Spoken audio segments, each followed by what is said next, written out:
Hello and welcome to the Gamescast and welcome to FSX. Me and Reith haven't played this in a very long time, or at least not for YouTube. So we've decided to sort of do a video and do basically a tutorial on flying the 737 in its most basic form, of a Pmdg 737. It's my basic format from A to B. We're going to show you how to get there, or take off and land is pretty much what we're going to show you. In a little bit of detail, but nothing, we're not going to go into all the complex procedures of the aircraft. No startup, and we're not going to shut it down. We're not going to show you what happens, like what to do with, different procedures, engine files, stalls, bird strikes, etc. But first, we're going to show you how to create a plan and how at least we create a plan, because we do quite a lot. Most of our flying is on IVAO or IVAO, however you want to say it. It's online, and you get to talk to ATC and all that kind of good stuff. So it makes it a bit more realistic and stuff, and also it makes sure that you actually keep within procedures. We're not going to do that today. That will be for another video, another time. So this is how to fly on IVAO, you mean? Yeah, with ATC and stuff. Yeah. I think we need to probably polish ourselves up a little bit before we do that one. Well, at least you do. Right. Well, okay. yeah. So, first of all, you've seen this before if you've seen my PFPX video. So I'm not going to go into any detail. But I open up PFPX. You can use any flight planning software like Route Finder and stuff, but we're using PFPX. Basically, if you're a complete novice, what we are doing here, we are creating a flight plan, basically the ATC route, the route you'd send to air traffic control, the flight levels we're going to use, and all of that kind of stuff. We use a program called PFPX, which is an Aerosoft piece of software.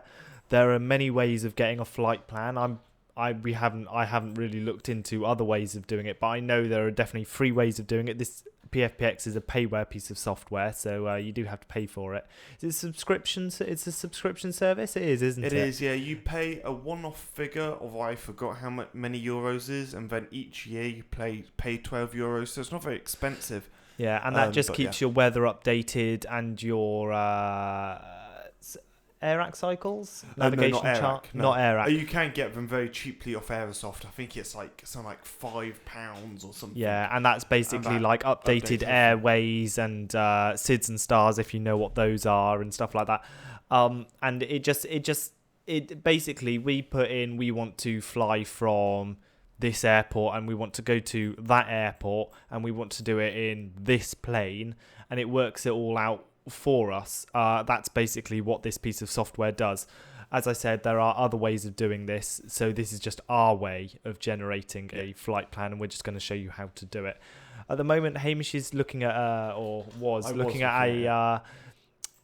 looking at a website called FlightAware, and that shows real life routes that real companies take, real airlines take. Ryanair, EasyJet, British Airways, stuff like that. And if you're planning on flying online with other planes, like on IVAO, which is the one we use, VATSIM is another one that you can use if you want to fly multiplayer with lots of other people around the world, you might well want to use something like FlightAware, which shows you real life company routes and also will give you the call signs of those airplanes and stuff like that. Route Finder, is that another way of getting a flight plan, Hamish? Yeah, this is the free version. I'm going to see how PFPX compares to it. I've never done it before, so I haven't used this piece of software in an extremely long time, guys. We're not going to be using this, but this is a free way to do it if you are simply looking for an A to B sort of route finder. The chances are, if you have the Pmdg, you may have invested in like something like PFPX. I'm not sure, but yeah. So let's find a plane and stuff we're going to be using. For the sake of realism, I'm going to use a real flight. You don't have to. You can make up any flight you want, and it makes absolutely no difference. So FlightAware is completely free. You just type it in, flightaware.com. We're using the UK version, as you can see up here. And then all we do is we scroll down. You type in the airports you want to fly from and to. So we've got the ICAOs for Amsterdam and Heathrow, which is Amsterdam. Obviously, we're going from Amsterdam to Heathrow, and to find the ICAOs, you can just search them up on Google. You can just type in Amsterdam Airport, and it will come up with Schiphol or Schiphol? Schiphol. Yeah. Schiphol's how you pronounce it. Hamish always tells me that. And it literally will come up. If it's not on the side or it doesn't come up on the first thing, it will be on the Wikipedia page or something.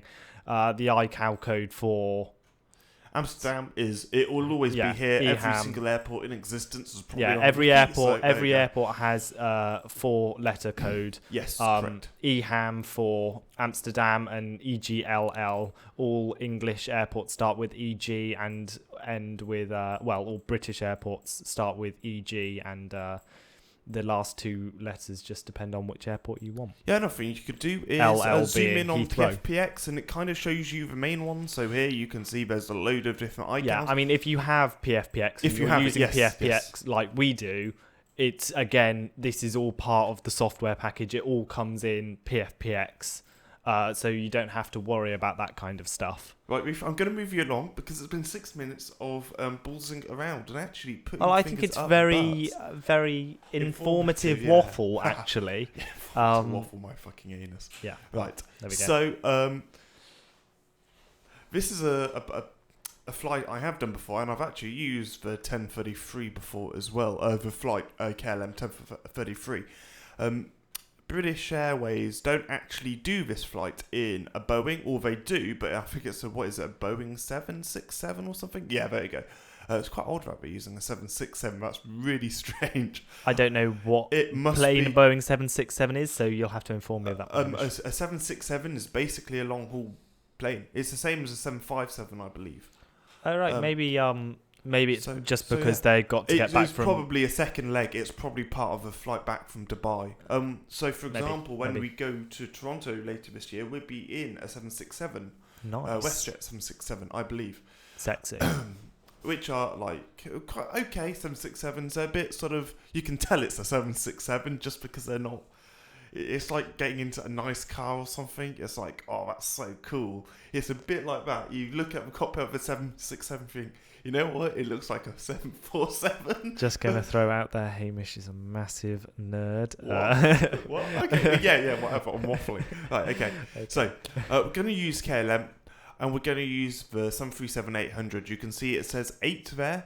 If it says 737, it means that's it's just a standard 737.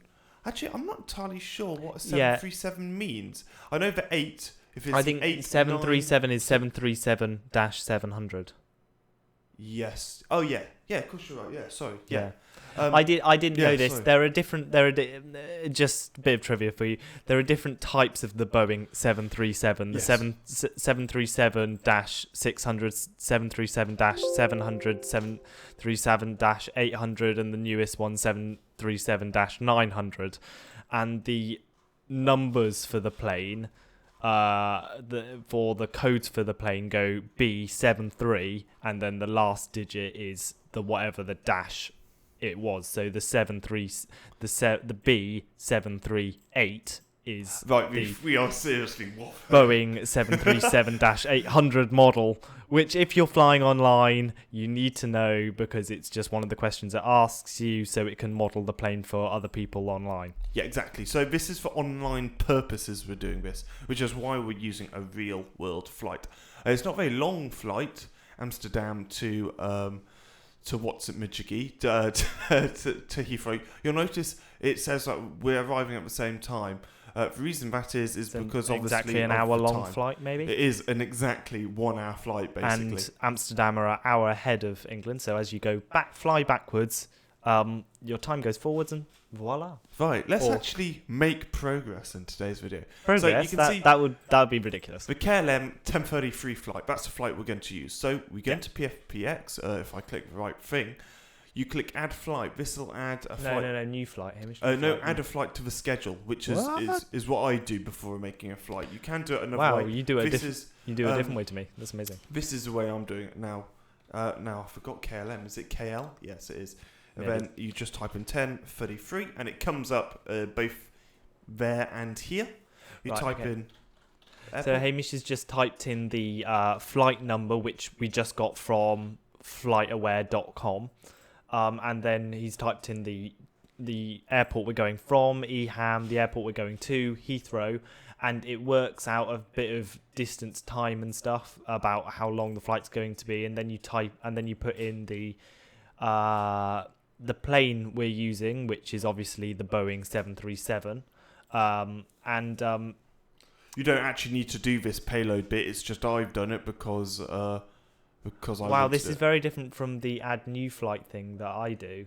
So it's quite interesting actually. This what is this? Just like a schedule thing? If you were planning on doing it like later on or something like that. Yeah, basically. And so when you next load PFPX up, regardless, it'll actually start. It'll have the start time. Now you can see I've already done these flights, which is why they're in green and this is in red, and computed them. So now what we do, so after you've clicked that up here, the plan flight, you click this plan flight here, and it comes up with all the information, what you've already put in. Yeah, so it's quite intuitive actually. Basically, you just click the button at the top, says what you've got to do next. So find destination alternatives.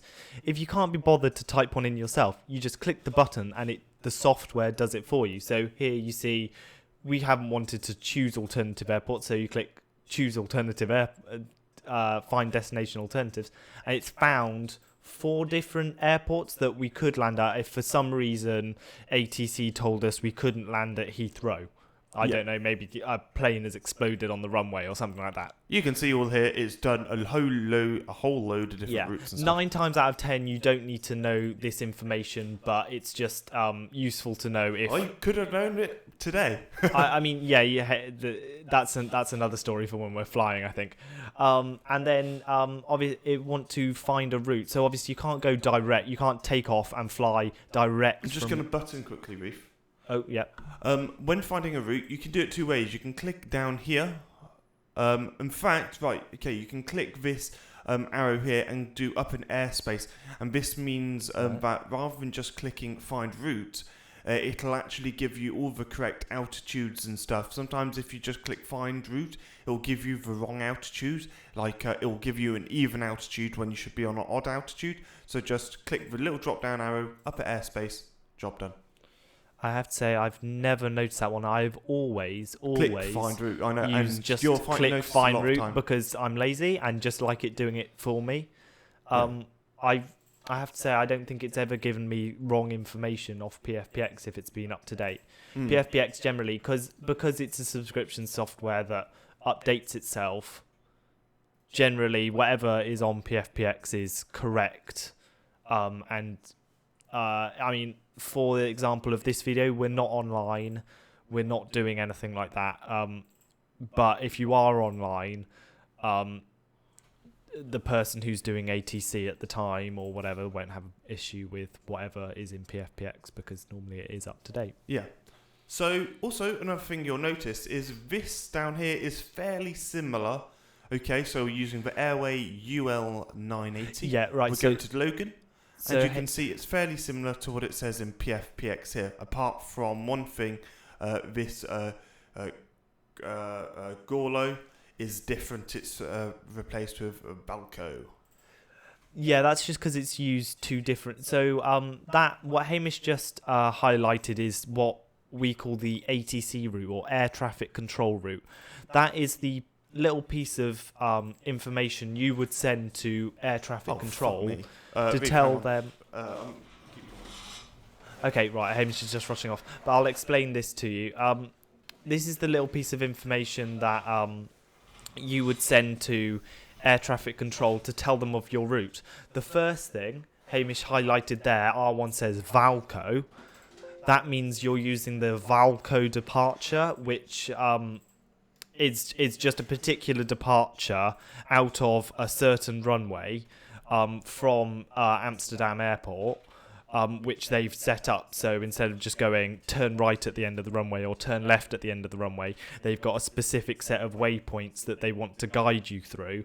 And generally, at least on the Pmdg 737, it has all of those inputted already.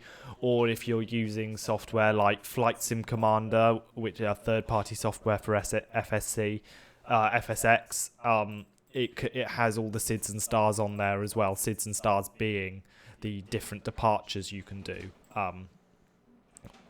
and then after you get to the end of the departure, you get to a waypoint which is normally has the same name as the departure name, which is where the departure gets its name. So the first waypoint on the Valco departure is Valco. After that, you take just normal airways. So, what was it? What airway were we taking, Hamish? I don't know. We'll find out in a minute. Well, whatever. They're generally like 2 letters and a couple of numbers, or maybe 3 numbers. And they're just an airway, and then it tells you at what waypoint you get off that airway.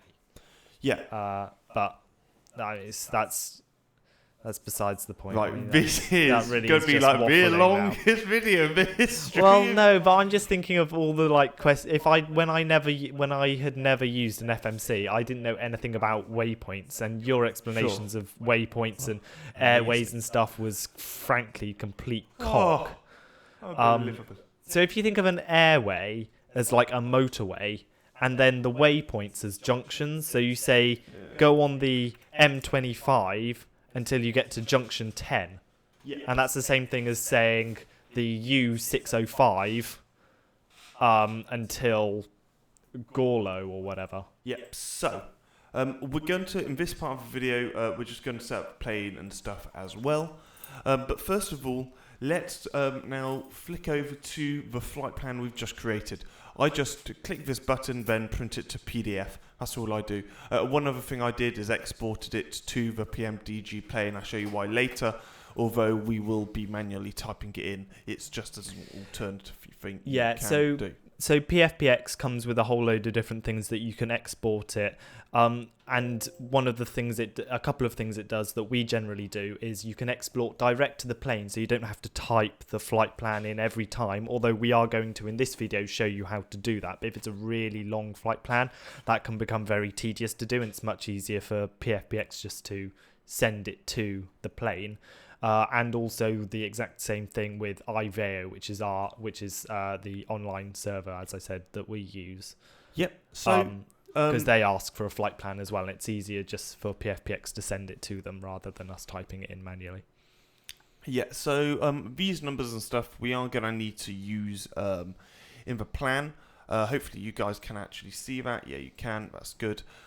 So just keep an eye on these numbers. And also keep a very close eye on this figure here, or alternatively, you'll see the same route just here. You don't need to worry about that. That is just for airspeed and flight level. So we're going to be flying at 360 today. Seems a bit high actually. 360. I wouldn't worry about it, Hamish. Just go with it. For the sake of the video, we're going to be flying at 260. Okay. What we're going to do is we're going to have open up FSX. Hopefully you guys can now see. I mean, I think, Hamish, the plane should work out the plane should also work out an altitude for you as well. Just going to throw it out there. Yeah. We're in the Pmdg 737. I've already loaded it up. Yeah, and we're using the KLM livery as well, because as we got from FlightAware, we're using the KLM 10. Big shout out, guys, as well. Fly Tampa. This is the brand new series scenery, Amsterdam scenery from Fly Tampa. It looks amazing. Unfortunately, I wish we got a sexual. I wish we got a better. I wish we got a gay over there. Actually, that's annoying. Oh well. But hey, it's a beautiful morning. It's not actually morning, as you might have already seen. It's like 11 o'clock or something where we are. We've been rabbiting on for ages. But this is Fly Tampa, by the way. I highly, highly, highly recommend you get the scenery. If you've used their Dubai scenery, then thumbs up to you, because that's also amazing. So, the Pmdg 737. I'm going to go ahead and set up, And Reith, if you just talk them through what's going to happen once we've set everything up in the FMC, we're going to pause the video and we will get on with part 2, which will be the flight. Yeah, so if you go through it sort of quite slowly, so the first thing you probably want to do is go to FS Actions, which is basically like all the stuff outside the plane that isn't really to do that you, if in real life you wouldn't have this stuff in the plane, like you would have organised how much fuel you want the airport to put in, and you would have organised how many passengers you've got on board and stuff, but you've got to tell this stuff to FSX because it's not real, just in case you didn't notice. So FS Actions is basically what that does. And on the first page of the flight plan, obviously you guys can't see that at the moment, but on the flight plan that we just printed off PFPX, it tells you, the very first page, it tells you all your fuels. So Hamish is now putting in the... If you guys can actually see, I did show the guys a flight plan, and I can easily switch between the two. Right, so if you wanted to go back to the point in the video where Hamish did that, you could see, yeah, so you're seeing, are they seeing it right now? Yeah, they're seeing it. Yeah, so you can see Hamish is getting the release fuel, basically the fuel that you get released from the gate. It's quite self-explanatory. That amount of fuel, so it's 3.036 tons. Yep. That he's put in, and then also we've got. I haven't actually put that in. I always round it up to the nearest 100, so I've put 3,100 in. So if it's over 3,000, if so, whatever it is, just round it up to the nearest 100. Yeah. So it doesn't generally, it doesn't normally matter how much fuel you put in, although if you were to land with too much fuel and too much cargo, you can be over we have 4 people. It does. That is very weird. On the flight plan, it also says we only have 4 people on board. Might be because of I messed up a little bit when I put those figures in. So I'm going to put that in. What we are actually looking for is, to be fair, Hamish, 4 people does sound about right. So there are 2 things that add to the weight of the plane. Obviously, you've got the normal weight of the plane, you've got the fuel of the plane, and then you've got the passengers and the cargo.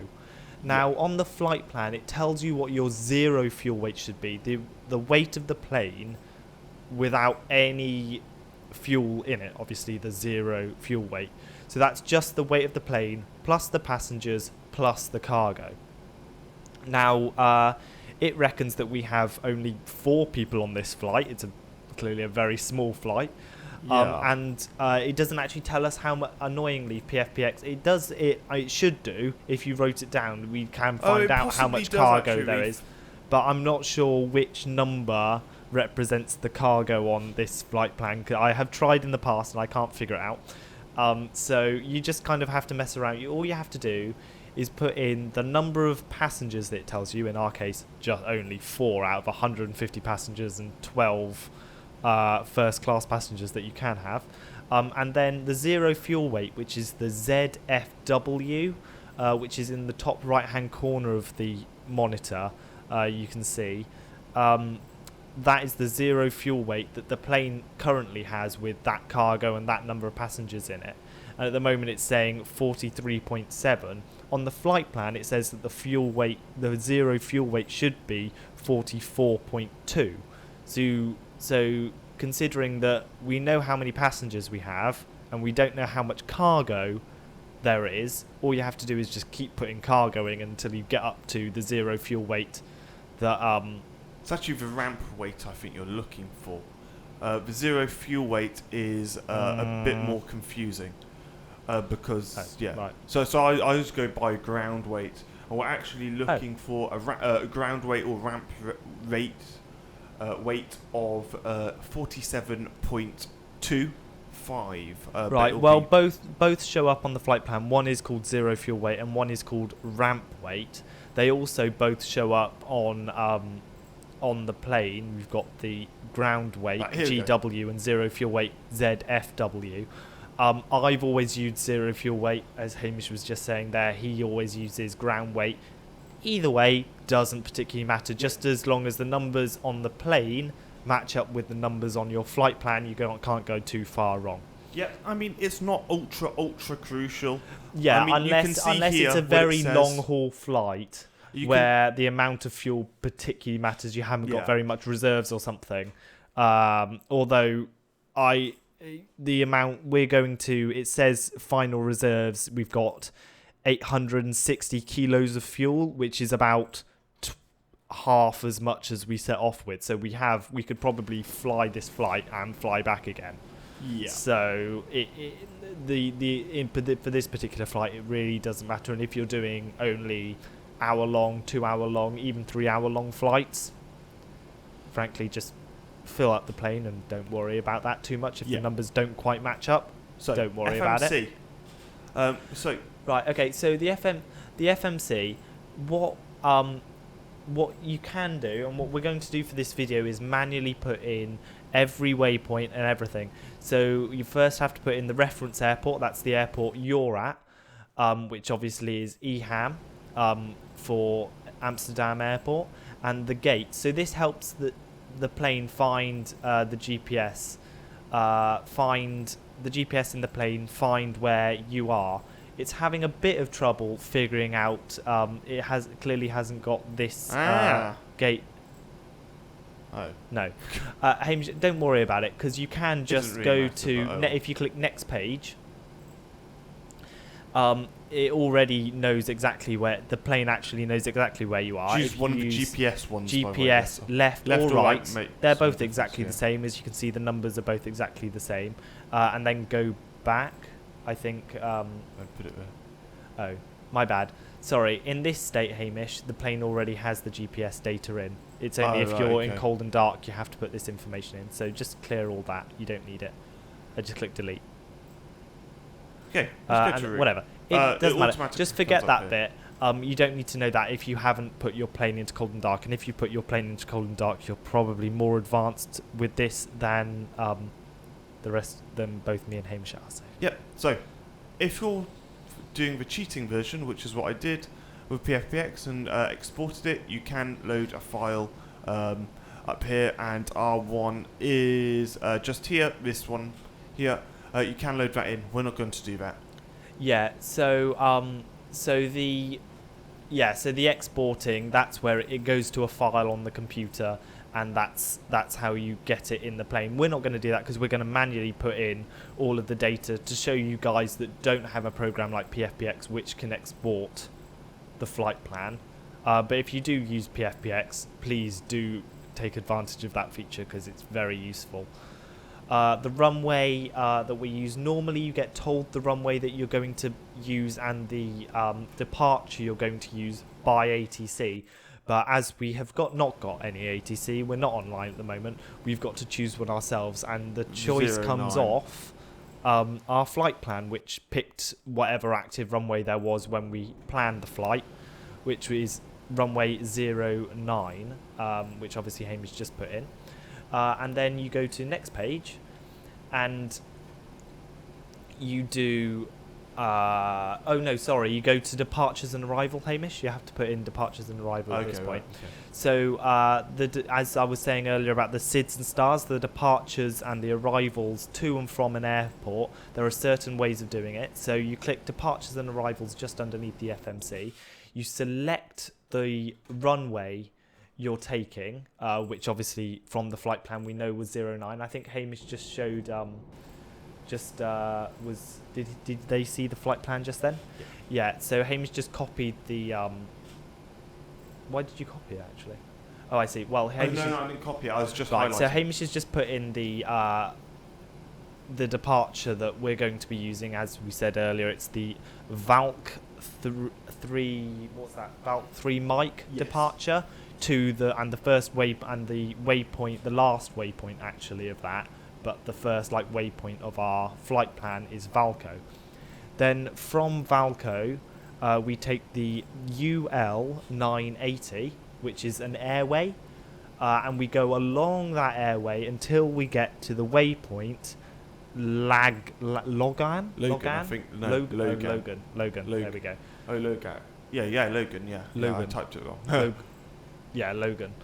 And then, because that is the only airway that we take, because after Logan, we then have our arrival at at using Lam 3 Alpha arrival to runway. What have we got here? Runway 09 right, Heathrow. ILS 09 right. Yeah, so you always want to pick. You generally always want to pick ILS. This is actually Lambert, if any of you are interested, I think. Well, it should come up in our. You can choose a transition. Don't worry about it though. Yeah. So, yeah, and then you'll get some. So if you go to next page, Hamish. Yeah. So you'll get some flight plan discontinuities when you put in arrivals. That's because the arrival, the way you arrive into. Oh, pardon me. The way you arrive into an airport, the waypoints you use to arrive into an airport, and the actual slope you want to take for the runway don't actually connect up. You might be put into holding patterns, or you might be asked to go slightly left or slightly right in your approach to the runway. For this case, do we want to connect them up, or are we just going to use a heading to guide us into the ILS I've slope? connected them all up because that's what ATC would normally tell. If there's no ATC, I choose a Siddle star anyway. Yeah, yeah. So in our situation, we're just going to set the last waypoint of the arrivals. It's called a SID, isn't it? Yeah. For arrival. A star. A star. Sorry. So it's a SID on departure and a star Standard for issue departure. Yeah. So it's standard issue departure and standard arrival route. Maybe Something like that. I think something so, like that. Star. Going to go to Perth now. Anyway. Initialization. And anyway, so we've just connected up the glide slope with the thing. That was the flight plan discontinuity thing. Now on the next page, after you've gone to route, you've got the initial preferences. This is really easy to do. We've got the what are you doing at the moment? So Hamish is doing the reserve fuel. Again, that's just on the fuel plan part of your flight plan. It says final reserves, and for, as I said earlier, that's 860 kilos that we've got, so 0.8 tons. The zero fuel weight, you just click it to get the zero fuel weight, and you click it again to paste that into the. Because it already knows thing. it because the plane, the plane beforehand. already knows it, so you can just do that. And then the cruise wind. You didn't put any cruise winds.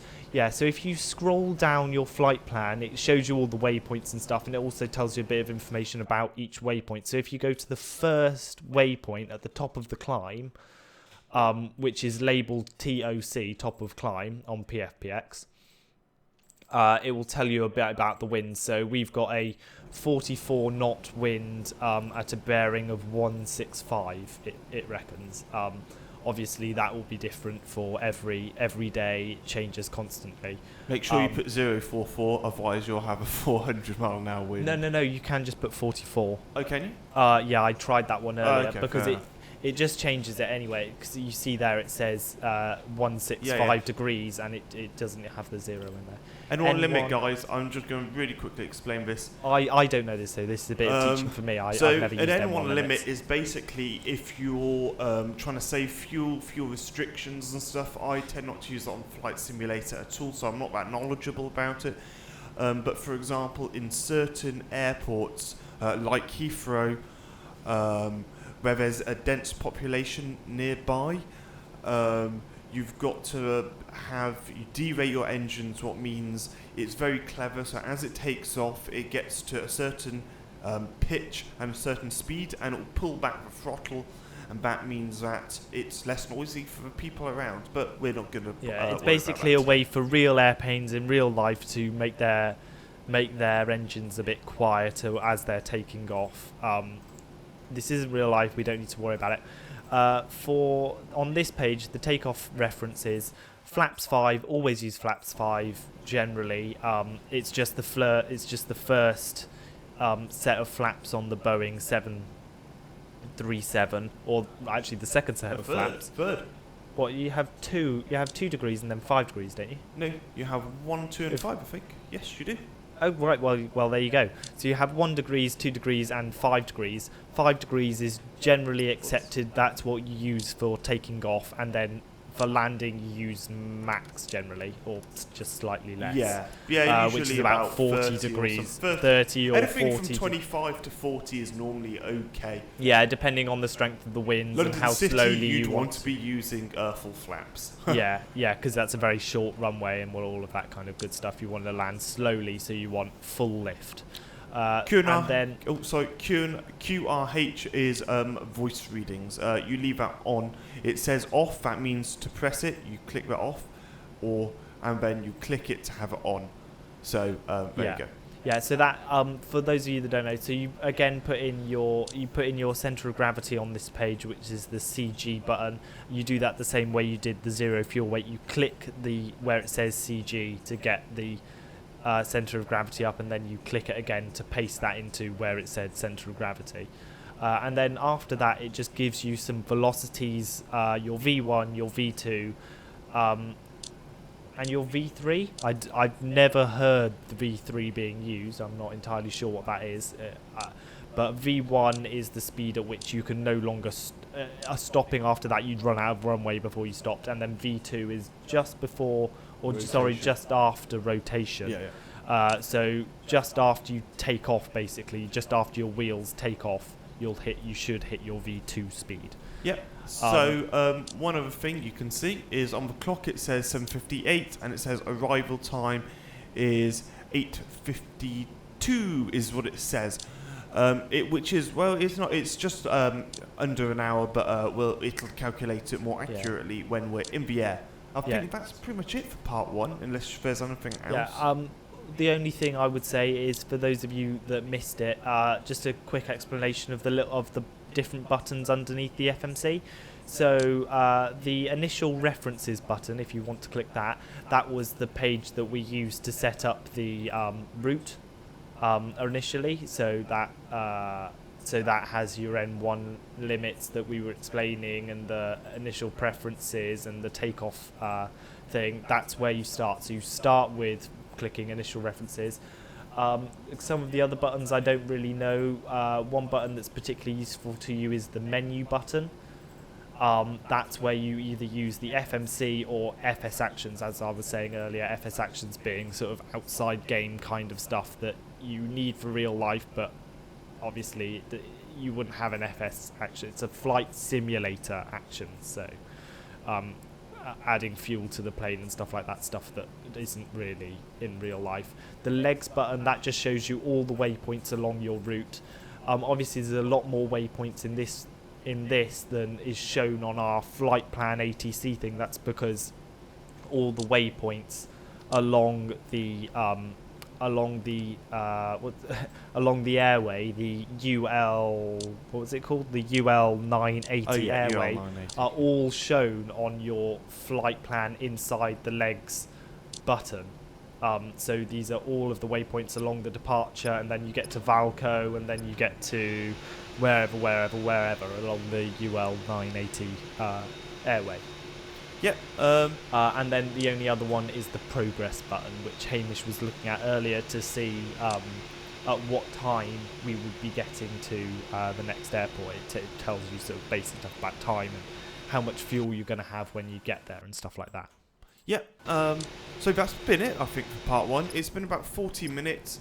Hopefully you guys have sort of learned something, or join us for part two, where we will be doing the full flight. I was initially thinking if we would just do like the takeoff, but the flight really isn't that long. So we'll go through the full flight, and then we can talk throughout the cruise. Thank you very much for watching, and we'll see you for the flight. Bye-bye. Bye.